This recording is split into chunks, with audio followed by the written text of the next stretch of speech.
As cartoons specifically, let me be honest. Okay.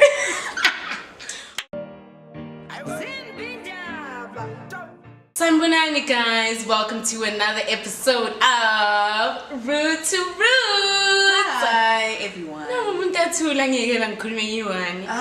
Miguel. Anyway, It's been established, we don't have a proper intro. Whatever. On today's episode, guys, we are gonna be counting down our favorites. It's actually not a countdown because we're just discussing our five, basically just 5 cartoons that were a very significant aspect of our childhood. Yeah, the ones that really stood out. So our favorite cartoons. And we're gonna be like discussing our interpretations of it. And Please like, comment, and subscribe. Click the notification bell. Follow us on social media. Yeah, please, follow us on social media. Let's get to 10K this side. 10K this side. Yes. Okay, cool. Yeah. First up on the list is Jajua Sakiwacha. I actually forgot the theme song. Samurai Jack, bro. This is Samurai Jack. It's something like that. It's along the lines of that. Yeah.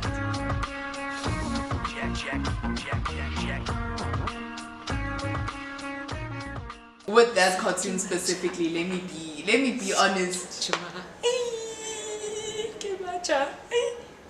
Okay. Okay, be honest. Okay. Yeti, let me be I'm honest. drinking H2O, guys. With Samurai Jack specifically, I was a very passive viewer when it came to Samurai Jack. Well, I see why, because we were girly back in the days. Yeah, I guess so. And also, Samurai Jack, I just never understood those. What was going on? I never knew. Yeah. I just saw this man, this ninja man, like. I think it was like one of those intellectual. And cartoons. he never spoke. Yeah, so, he never did. Also, I was too young to understand what was going on.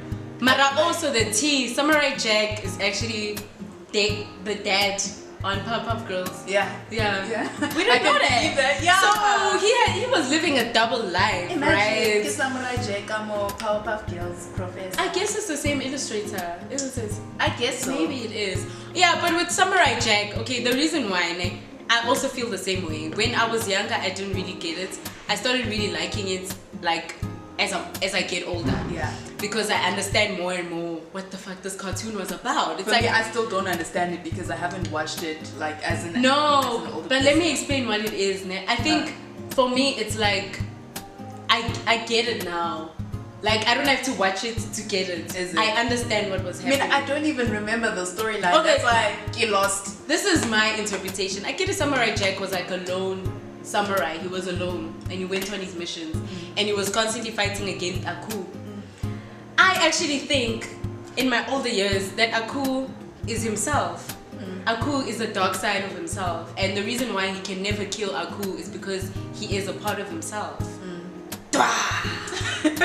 Shots fired. Yeah, and also it is said that Aku killed his family or what, but because Aku, if you think about the illustration of who he was, it was a shadow. Yeah. It was a big guy who was like black, and it looked like a shadow. So maybe if you make a shadow on the floor and your shadow looks long. Yeah, but I definitely feel like it was his shadow. It was the dark side of himself. Didn't they say Sorry about that. You can't do shit about it. I'm sorry. What did they say? Didn't they say Aku and what's that guy Mojo Jojo from Papa? Nah, they lying. First of all, Aku is tall. Mojo Jojo Kishoti. It's not possible. I never understood that theory. But people are lying. I know. I heard that once.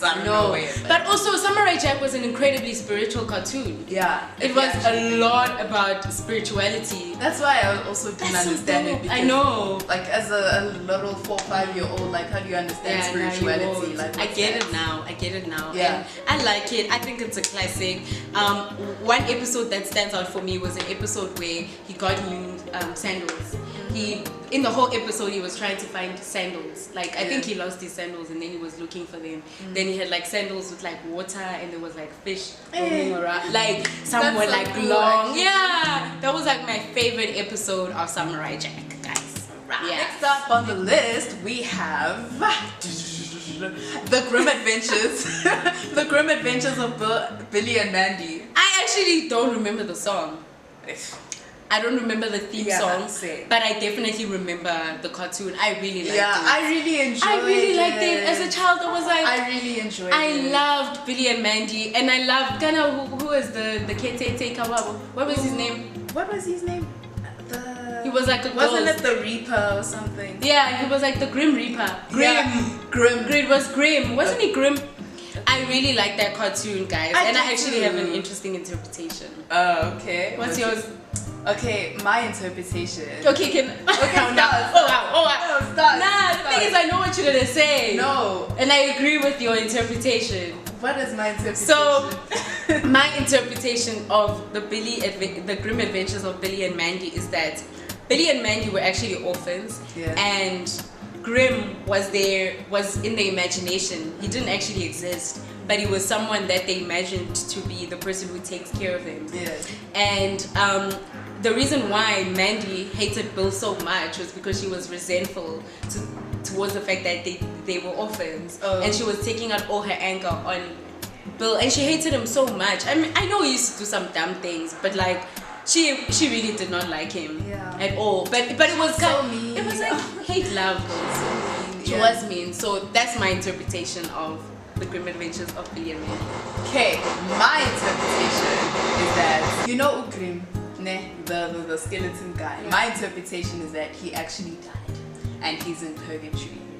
So Bill is a representation.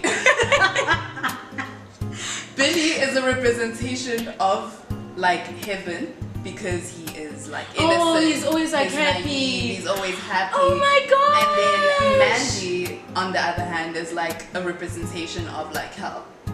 Wow, okay, that's harsh. Yeah, because she's like so mean and stuff. So it's basically. But don't you think she's like Earth, like the reality of our lives? Kind of. Yeah, you could say that. But in my interpretation, I think it's like a representation of like the whole binary between like good and evil, heaven and hell, and then Grim is like Grim is in purgatory. So that's what I think. Yo, that's like mind blowing. Right. Yo, that's interesting. Yeah. What made you think that? I don't know. This is so cool. I think it's because I thought of how Grim is like the only in between. Person. Yeah, he's dead. He's not like an. But he's not mean. Yeah, he's not mean. He's not a mean guy. That's why I'm saying he's in purgatory because sure we are all sinners. And stuff. Yo. So it's just like that representation of how like. That is crazy. I've never thought of that. Next up on the list is Timmy Turner. You know wishing for a burner. You know I ain't on the burner, but bitch you BT. Happy birthday, but you know BT, but you wallet. Okay, so Timmy Turner. What's your interpretation? Timmy. I wonder why they made the song and they called it Timmy Turner. That's weird. I don't have an interpretation. I actually didn't like that cartoon that much. Really? Nah, man. Oh my gosh, I actually still watch it now. Nah, I feel like it's okay. It's okay. I can watch it and I can get through it more than most cartoons that are out right now. Maybe Timmy has like, I don't know, mental illness or something. Yo. Hey, Wena, why are you so dark and deep today? Yo, this girl! My goodness! Timmy has like a mental illness and stuff, so like the whole fairy, the godparents are like in his imagination. So I don't know. That's is he like depressed? Yeah, maybe. And they help him cope. Yeah, he's just using it as a coping mechanism. Maybe. Yeah. I don't know. You'll let me know what you think of it in the comment section. And the thing is, like, a lot of these new cartoons are like really, really dark and sad. They are. Yo, remember that one? Yo, remember that cartoon? Yo, my life as a zucchini or something. Yo, guys, do not watch that cartoon. I've never seen anything like that. And don't make kids watch that cartoon. Like, I was Is like, it for kids though? I don't understand how they can actually make that guys, for kids. That the storyline is so deep. And it's so sad. Like, yo. Like, it's scarring. I'm like laughing because I'm so shocked. Like, they actually made a cartoon. But I personally feel like even like the new ones like Coco, the stories, the Coco one, that shit is sad. For me personally, I find those very, very sad. The zucchini one. Yo. Yeah, the zucchini one is worse. You find yourself. Return the slab. What? Return the slab, or suffer my curse. Yo, courage. Courage. Guys. I don't recommend it for kids. Like, I don't even want to interpret what that is. That cartoon was wrong. But it's a very important cartoon. Important. Not important. That's the wrong word. Okay, that's the wrong word. It is. It's influential, memorable. It's a classic. A classic. It is a classic. Let me just stick with that. A classic. So with Courage, I would say basically, I think Courage is a normal dog, and he just sees things. He just sees the world from a dog's perspective. What if he's not a dog? What if he's like? What if they're exploring like ideas? So like a human ideas around a dog. Yeah. So like, I don't know. I was gonna say Khore. I guess he's a dog. Know. He's a dog, so he's just a normal dog who sees things from a dog's perspective. Yeah. He's seeing Khore, the world is actually A really dark place. a really dark place. Yeah. And I don't know. Wow, you're so sad these days. Hey, these days. I'm sad. This video, she just came with all the deep sad things. Oh my gosh. Next, what's next up on the list? Recess. Recess, guys. Recess was that was a cool kid cartoon. Recess was ahead of its time. Yeah. No, it really was. I don't even wanna lie. It was about squad goals. It was about this squad. I actually don't remember the characters. Yeah. I do. Some of them stand out, some of them Yeah. don't. Yeah. I think I just remember that girl who was always on that upside down thingy. You know, With long hair. Yeah, Oh, with yeah. the pictures. She was black, right? I can't remember. But like in the squad, I think it was also multiracial. It was a multiracial squad. Yeah. And they were big, they were small. There was just that was a different- very diverse cartoon. Right. I won't even It was lie. really ahead of its time, and it was. I It remember was that very progressive. It was very diverse. there was this Pimpy character, this snitch. Remember him, the teacher's pet? Yeah, I remember him. Yeah. Remember, they hated him. They hated his guts. Yeah. Yeah. That was a great cartoon. I think Recess is actually like It was a new age. It's an accurate representation of like social hierarchies in like the school environment and how facts. we socialize. Yeah, facts. Yeah. Facts. How Yeah, we facts. socialize in our childhood and our early teens. Because there were not things that were happening. Yeah. So I just feel like that revolved around adolescence, puberty, and like just growing and Bullying. socializing. Yeah. Hey guys, make sure you like, comment, subscribe. Tell us what you think about like the cartoons we mentioned. Yeah. If you have And any mention other your cartoons own. you can think of that Yeah. were important to you in your childhood. We'll see you in our next video. Don't forget to like, comment, and subscribe.